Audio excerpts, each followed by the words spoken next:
तो देखिए पिछली कक्षा में बीए सेकेंड ईयर में हम अमेरिका का न्यायिक पुनरावलोकन की अवधारणा पढ़ रहे थे और हमने न्यायिक पुनरावलोकन का आशय समझा था कि किस प्रकार न्यायिक पुनरावलोकन सर्वोच्च न्यायालय की जो है सर्वोच्च शक्ति है जिसके द्वारा वह कांग्रेस द्वारा निर्मित कानूनों को अवैध घोषित कर सकती है, वे कानून जो कि संविधान की भावना के विपरीत है। देखिए हमने पिछली कक्षा में न्यायिक पुनरावलोकन की शक्ति की प्रमुख विशेषताएं पढ़ी थी और उनके आधार पर ही हमने स्पष्ट रूप से समझा था कि सर्वोच्च न्यायालय की अंतिम शक्ति के रूप में वह न्यायिक पुनरावलोकन का पूर्ण रूप से प्रयोग करता है और किस प्रकार जो है सर्वोच्च न्यायालय को इस शक्ति ने न्यायपालिका का संविधान का उसको रक्षक बना दिया है। तो इस प्रकार इस शक्ति के द्वारा सर्वोच्च न्यायालय जो है वह संविधान का संरक्षक या रक्षक बन गया है और कांग्रेस द्वारा निर्मित कानूनों की असंवैधानिकता की वो जांच करता है। तो इस प्रकार कांग्रेस जिन कानूनों को संविधान की भावना के विपरीत बना देती है उन कानूनों को न्यायालय जो है अवैध घोषित कर सकता है। तो अब हम देखते हैं कि न्यायिक पुनरावलोकन का आधार एवं विकास क्या है। तो देखिए न्यायिक पुनरावलोकन का आधार एवं विकास।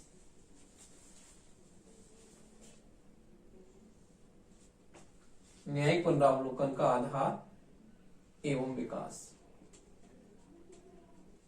न्यायिक पुनरावलोकन का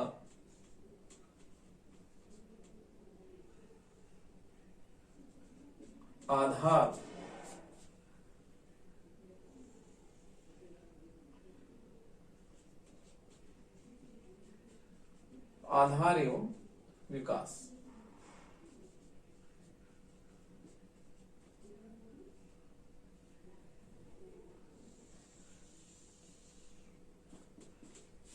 तो देखिए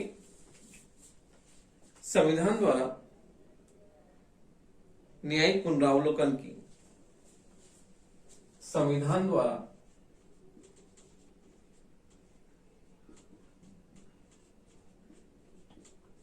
न्यायिक पुनरावलोकन की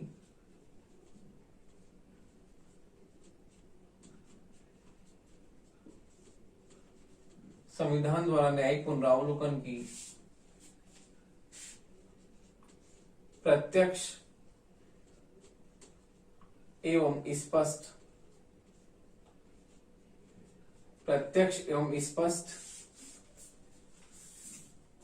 व्यवस्था नहीं की गई। व्यवस्था नहीं की गई है।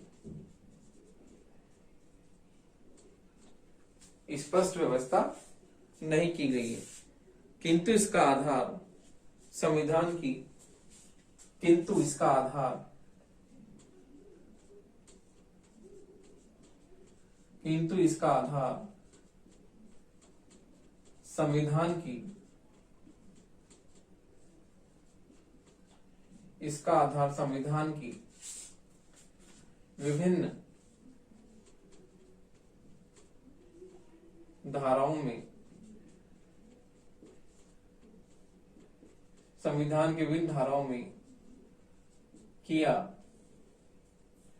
संविधान की विभिन्न धाराओं में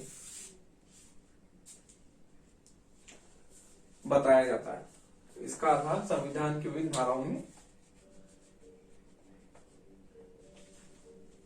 बताया जाता है।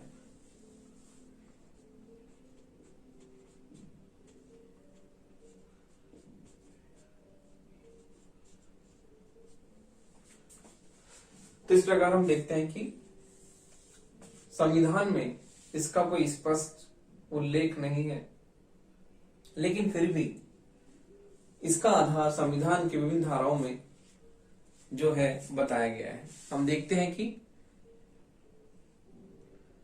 संविधान में अनुच्छेद 3 उपधारा 21 में भी इसका वर्णन है। अनुच्छेद 3 उपधारा 21 संविधान के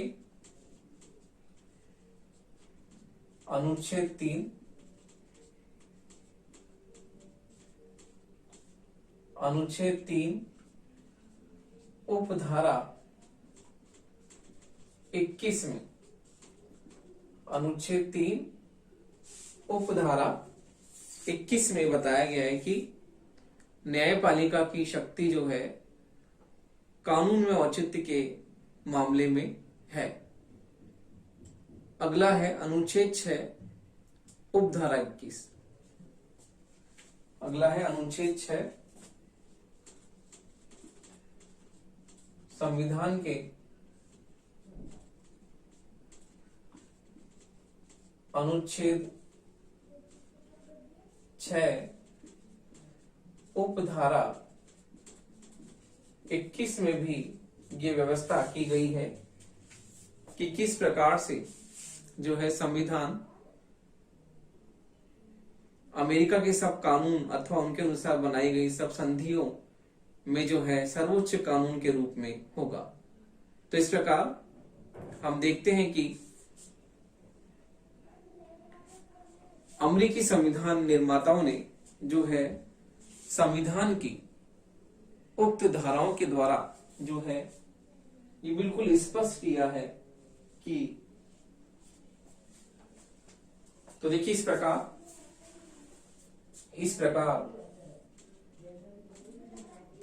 अमेरिकी संविधान निर्माताओं ने अमेरिकी संविधान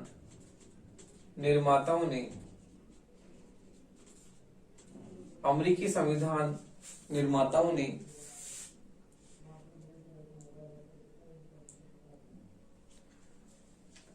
उक्त धाराओं के आधार पर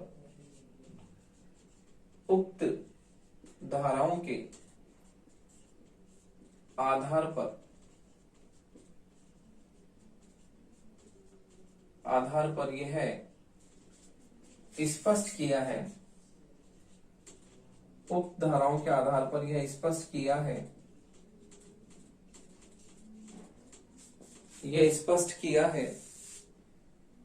कि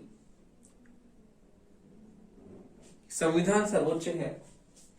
स्पष्ट किया है कि संविधान सर्वोच्च है और न्यायालय और सर्वोच्च न्यायालय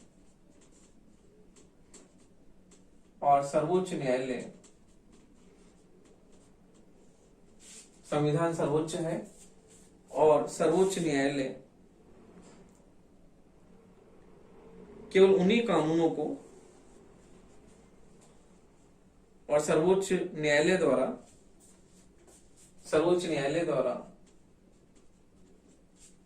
केवल उन्हीं कानूनों को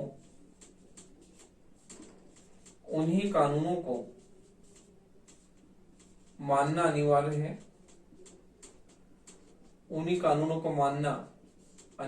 है जो कि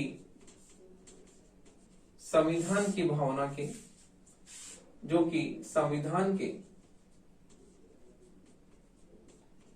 अनुरूप हो। केवल उन्हीं कानूनों को मानना अनिवार्य है जो कि संविधान के अनुरूप हो। तो देखिए इस प्रकार से अमेरिकी संविधान निर्माताओं ने भी उक्त धाराओं में सर्वोच्च न्यायालय की शक्ति को बताया कि सर्वोच्च न्यायालय जो है संधियां जो भी समझौते किए गए हैं उनमें भी इसकी शक्ति अंतिम रूप में है। और उसी प्रकार से ये भी बताया गया है कि न्यायपालिका की शक्ति में सभी मामले आएंगे और अमेरिका में जो बनी संधियां अमेरिका का जो सर्वोच्च कानून होगा तो उसमें भी ये माना गया है कि संविधान के विरुद्ध कोई बात होगी तो यह वैध नहीं मानी जाएगी।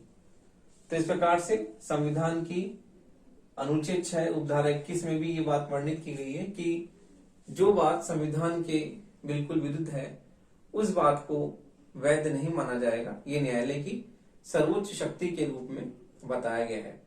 तो इस प्रकार ये स्पष्ट है कि अमेरिकी संविधान निर्माताओं ने उपधाराओं के आधार पर स्पष्ट किया संविधान सर्वोच्च है और सर्वोच्च न्यायालय केवल उन्हीं कानूनों को मानेगा जो कि संविधान के अनुरूप हो। तो इस प्रकार संविधान के अनुरूप जो कानून नहीं है उन कानूनों को सर्वोच्च न्यायालय अवैध घोषित करेगा। तो इस प्रकार यह स्पष्ट है कि सर्वोच्च न्यायालय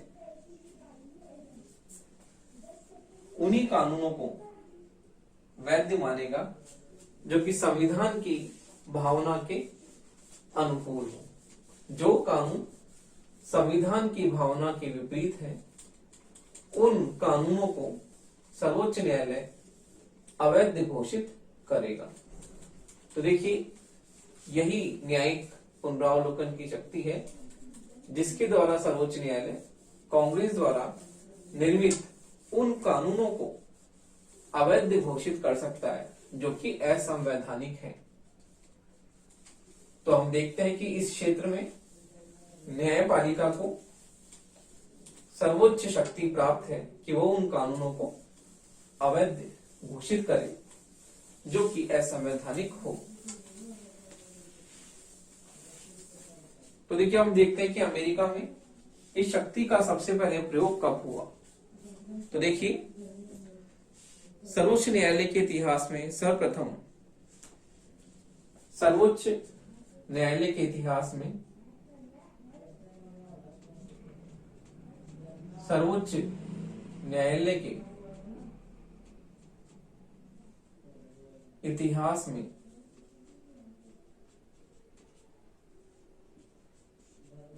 सर्वोच्च न्यायालय के इतिहास में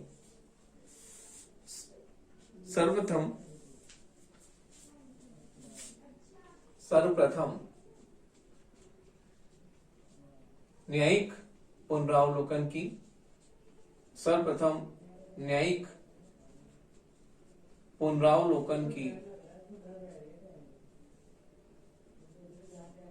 शक्ति का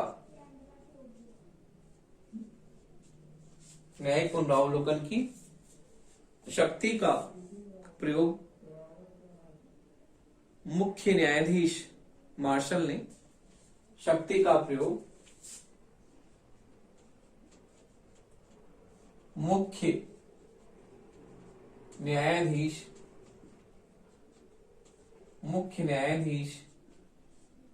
मार्शल ने 1803 में न्यायाधीश मार्शल ने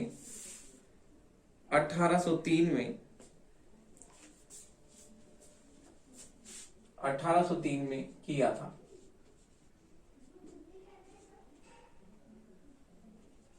तीन में किया था।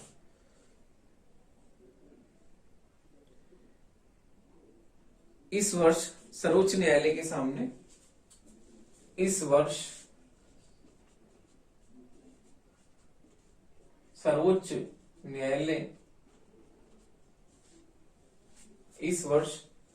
सर्वोच्च न्यायालय के सामने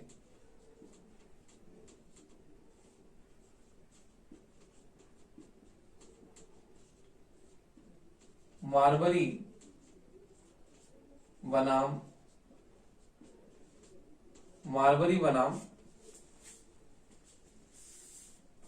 मेडिसन विवाद, मार्बरी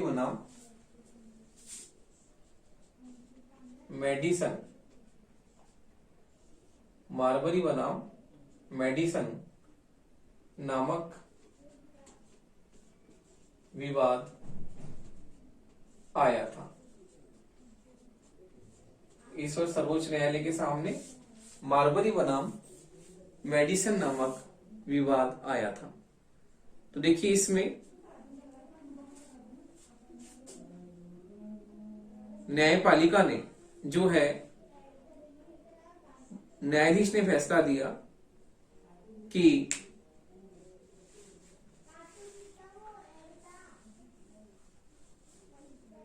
न्यायालय ने इस वाद में अपनी न्यायिक पुनरावलोकन की शक्ति का सर्वप्रथम प्रयोग किया और उस वाद में यह कहा गया कि न्यायालय जो है परमादेश को जारी करने में असमर्थ है, क्योंकि संविधान सर्वोच्च है और वह उसका उल्लंघन नहीं कर सकता। तो इस मामले में जो है न्यायालय ने परमादेश जारी नहीं किया और इस प्रकार जो है सर्वप्रथम मार्शल ने जो है मार्बरी बनाम मेडिसन नामक विवाद में इस शक्ति का सर्वप्रथम अमेरिका में प्रयोग किया। तो आपके परीक्षाओं में कई बार ये प्रश्न पूछा जाता है, प्रतियोगी परीक्षाओं में, कि अमेरिका में सर्वप्रथम ये न्यायिक पुनरावलोकन की शक्ति का प्रयोग कब किया। तो 1803 में मार्बरी बनाम मेडिसन नामक विवाद में इस शक्ति का सर्वप्रथम प्रयोग न्यायालय ने किया और मार्शल के बाद में जो अनेक न्यायाधीश हुए सर्वोच्च न्यायालय के, उन न्यायाधीशों ने जो है इस अधिकार का प्रयोग किया। तो देखिए इस प्रकार से न्यायिक पुनरावलोकन की शक्ति जो है बहुत ही महत्वपूर्ण है और न्यायिक पुनरावलोकन की शक्ति के द्वारा न्यायालय जो संविधान के विपरीत जो भी कांग्रेस कानून बनाती है उन कानूनों का वैध घोषित किया जा सकता है।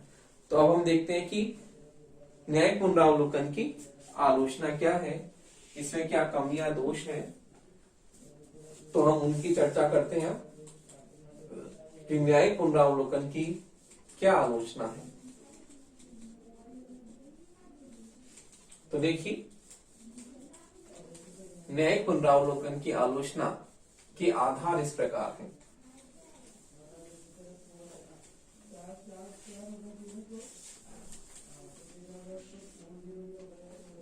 तो देखिए न्यायिक पुनरावलोकन की आलोचना,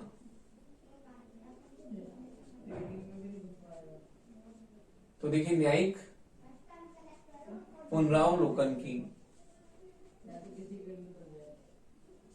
आलोचना,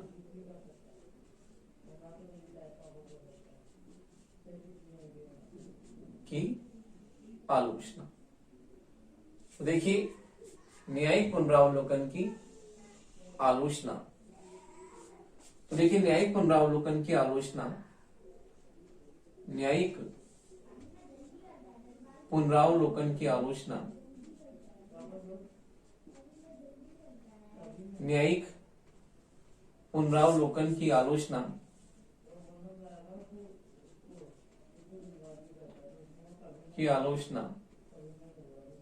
निम्न आधारों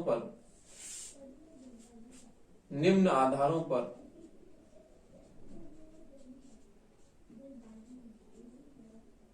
की जा सकती है,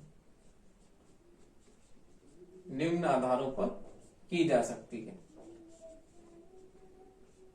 तो देखिए न्यायिक पुनरावलोकन के आधार क्या क्या है। पहला है न्यायिक पुनरावलोकन असंवैधानिक है। तो देखिए न्यायिक पुनरावलोकन की जो अवधारणा है वो है न्यायिक पुनरावलोकन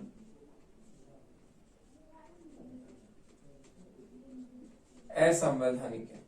न्यायिक पुनरावलोकन असंवैधानिक है।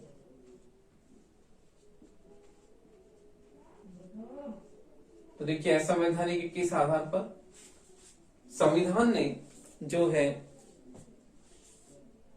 इसे संविधान ने स्पष्ट रूप से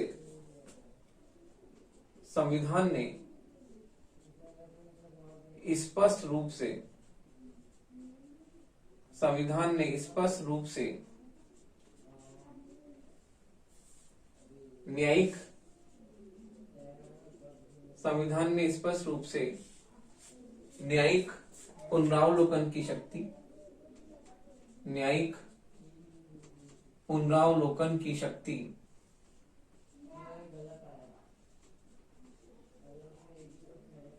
संविधान ने स्पष्ट रूप से न्यायिक पुनरावलोकन की शक्ति सर्वोच्च न्यायालय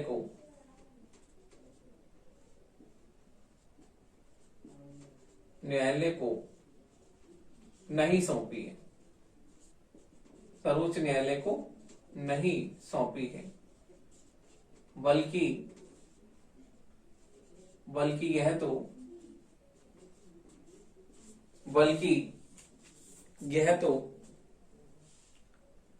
सर्वोच्च न्यायालय ने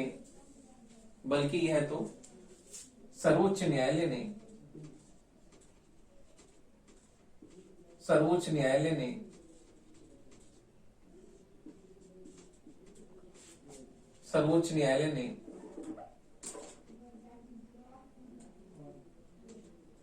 न्यायालय ने स्वयं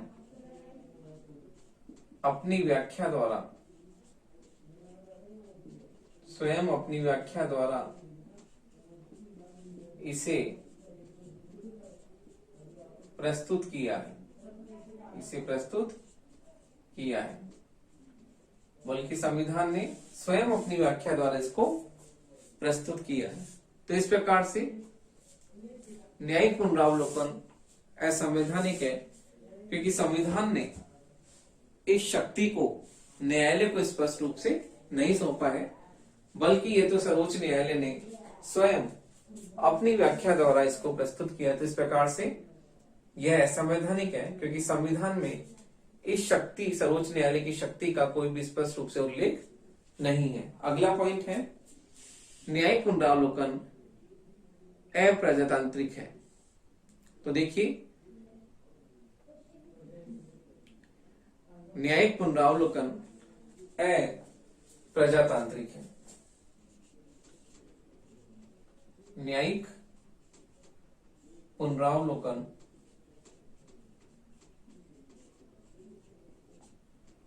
अप्रजातांत्रिक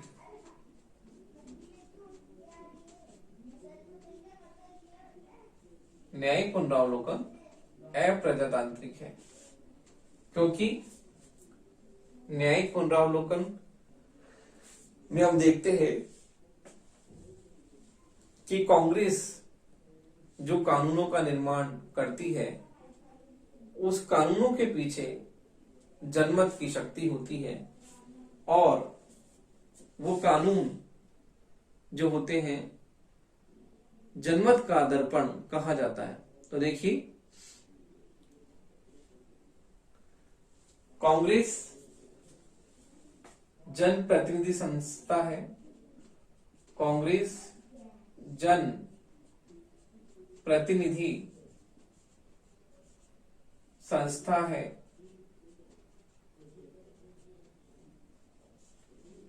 जनप्रतिनिधि संस्था है, और कांग्रेस द्वारा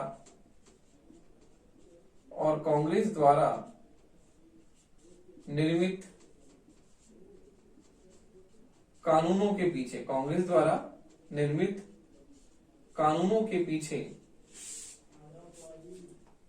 पीछे जनमत की शक्ति होती है।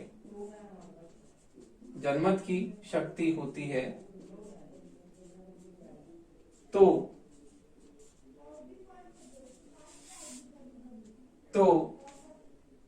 ऐसी स्थिति में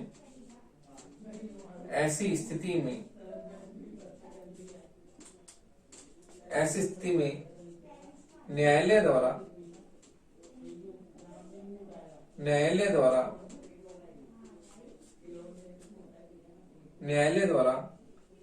कानूनों को अवैध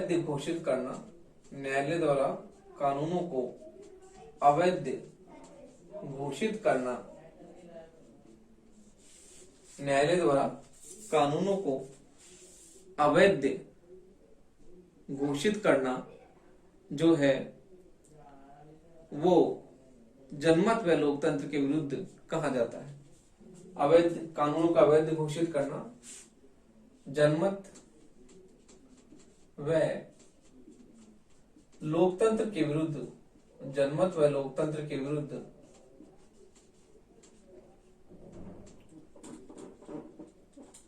जनमत व लोकतंत्र के विरुद्ध कहा जाता है।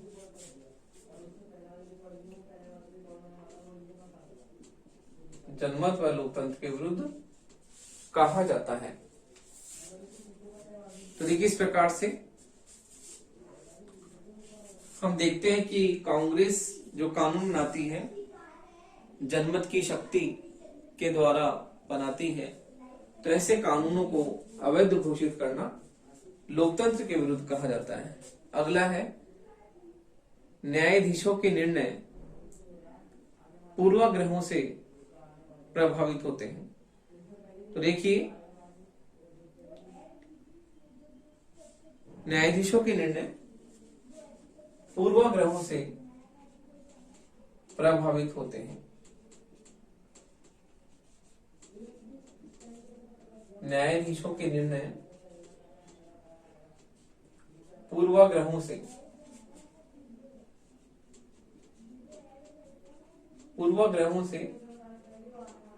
प्रभावित होते हैं।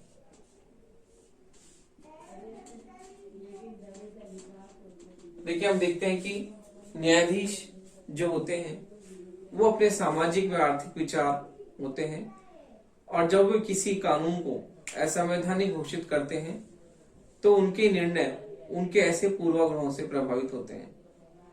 तो देखिए हम देखते हैं कि सर्वोच्च न्यायालय के न्यायाधीश जो होते हैं वो कुलीन वर्ग से आते हैं, तो हम देखते हैं कि उनके विचार सामान्य जनता की में प्रगति में बाधक होते हैं। देखिए सर्वोच्च न्यायालय के न्यायाधीश सर्वोच्च न्यायालय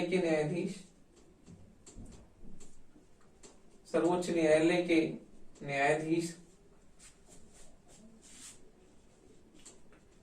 न्यायाधीश कुलीन वर्ग से आते हैं और उनके निर्णय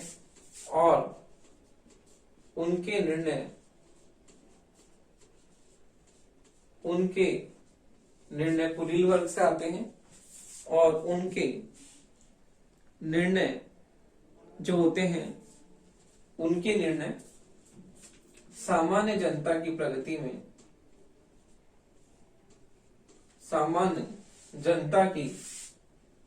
में बाधक होते हैं। तो देखिए इस प्रकार से हम सर्वोच्च न्यायालय के न्यायाधीशों का ये मानते हैं कि वो उनकी सामाजिक आर्थिक परिस्थिति बहुत ही संपन्न होती है, और वो कुलीन वर्ग से आने के कारण हम देखते हैं कि उनके विचार जनता की प्रगति में बाधक होते हैं। तो देखिए इस प्रकार से हम देखते हैं कि न्यायिक पुनरावलोकन की शक्ति के द्वारा जो है सर्वोच्च न्यायालय संविधान की सुरक्षा करता है। तो देखिए इस प्रकार न्यायाधीश जो होते हैं कुलीन वर्ग से आते हैं, और इस प्रकार हम देखते हैं कि अगली इसकी जो कमी वो है कि कानूनी जटिलताओं का उत्पन्न होना। तो देखिए कानूनी जटिलताओं का उत्पन्न होना भी इसका दोष है कि कानूनी जटिलताएं जो होती हैं वो इसके द्वारा उत्पन्न होती हैं। कानूनी जटिलताओं का उत्पन्न होना, कानूनी जटिलताएं उत्पन्न हो जाती हैं, और किस प्रकार से हम देखते हैं कि कानून बनने के साथ ही उसकी वैधानिकता को चुनौती दी जाती है। तो हम देखते हैं कि कानून के बारे में भी जटिलता इसमें उत्पन्न हो जाती है। तो देखिए इस प्रकार से हम देखते हैं कि न्यायिक पुनरावलोकन की शक्ति में अनेक कमियां होने के बावजूद, अनेक दोष होने के बावजूद हम न्यायिक पुनरावलोकन की शक्ति का बहुत ही महत्व मानते हैं। और इसका महत्व इस बात से है कि कांग्रेस द्वारा बने हुए उन कानूनों को अवैध घोषित करता है जो कि संविधान की भावना के विपरीत है।